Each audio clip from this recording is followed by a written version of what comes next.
Our motoring tip of the week concerns warm-up periods. Now, all our vehicles built since the mid-80s, which was the advent of electronic engine controls and electronic fuel injection, everything since the mid-80s runs perfect from first start, regardless of temperature, altitude, humidity, time of year.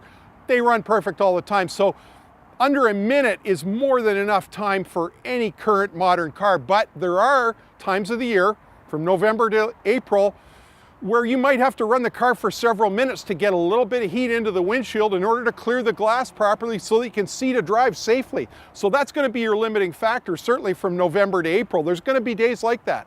Now, you don't want to overwarm the car or let it run for an indefinite period of time, because that's 0 miles per gallon. There's people that say, well, start the car and drive it slowly. Well, try doing that in a big city. You'll just be eaten alive by traffic behind you. The car's got to be good to go. And the way these electronic engine control vehicles are, they run perfect. So you can just go.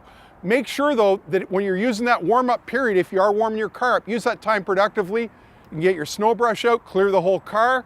And the car behind us needs the taillights cleaned. There's something you could do, kind of a circle check like the truckers do. Now, the old timers like me, we like to warm the engine up for a couple of minutes just for the sake of the engine and longevity of the engine. Now the piston, this is a piston out of a small block Chevy, looks perfectly round, and it is round, but if you took a micrometer and measured it when it's stone cold, it's a little bit slightly oval or egg-shaped. And as the engine warms up, it expands across the wrist pin and it becomes rounder than when it was stone cold. Now, when the engine's stone cold, you'll hear a little bit of noise of the engine. We refer to it as piston slap or piston noise. Goes away during the warm-up period. So that's why I like to run the engine at least long enough till I see that temp gauge just start to move up onto the scale.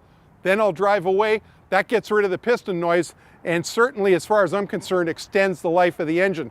But I'm one of those cheapskates that keeps a car forever, so that means a lot to me. Most people it doesn't, but make sure that warm-up period, whatever it is for your car, use it productively.